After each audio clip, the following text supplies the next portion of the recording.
What's good, YouTube? This is a review on the movie Noah. I kind of debated doing it at first. I actually saw the movie last night and slept on it, and I decided I was going to go ahead with it. And the main reason is I think stuff like this is good to discuss, as much controversy as it may bring. And overall, I thought it was a good movie, and I thought it was a movie that I wanted to recommend to people, so I figured I would go ahead and review it. Now, I'll preface this review with stating that I'm not a super religious person. I grew up a Presbyterian, went to church every Sunday. I tell people I'm Presbyterian, which is a denomination of Christianity, but I question many things in religion, and I've got several friends of all varying religions, and some of my best friends are even atheists. But some of my best friends are also some of the most religious people I know, be it Islam, Christianity, Buddhist, whatever. I mean, I'm friends with anybody. I don't care what religion, race, anything like that. And I would never force my beliefs on anybody.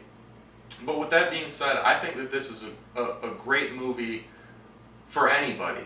And in fact, if a lot of you didn't know, Noah is a story that's found in many different religions, or at least a variation of it. It's in the Torah, it's in the Quran, etc.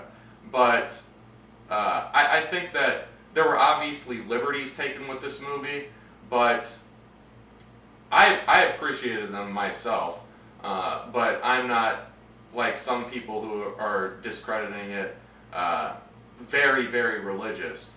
One of the big discrepancies that a lot of people were talking about was these rock people that helped Noah build his ark.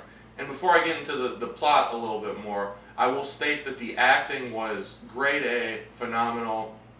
It had Russell Crowe and Jennifer Connelly, who were reunited for the first time since Beautiful Mind, as many people have pointed out. It also had Logan Lerman from Perks of Being a Wallflower, Anthony Hopkins, and Emma Watson, and I thought that the acting was great. That was one of the best parts of this film. It was directed by Darren Aronofsky, who did Requiem for a Dream. He did Black Swan. He did many, many great films. And from a directing standpoint, I thought this movie was very well done as well. I thought some of the CGI was not that great, but I think it may have been done intentionally.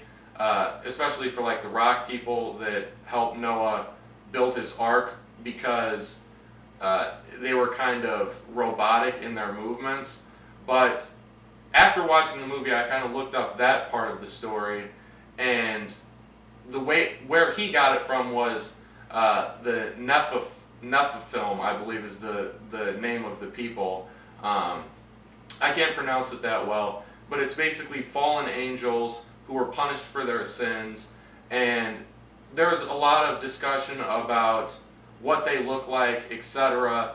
And I don't think they were ever directly mentioned in the story of Noah, but that was a liberty he obviously took with the story, and I thought it worked. I thought it was good. I thought it helped give credence to how the ark was built, but overall, I will say that most of you guys know the story of Noah already, and I thought from a literary standpoint it was a good story. It was a great story. There were moments where I cried, I'll be honest, and I thought the point at the end of the film was great.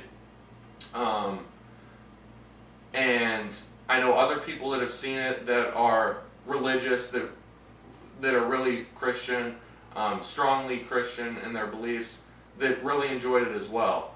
And even if you aren't religious at all, I think there is still many things to enjoy, especially from a film standpoint, as Peter Travers points out. It's just a great piece of film. It did kind of remind me a little bit of Lord of the Rings.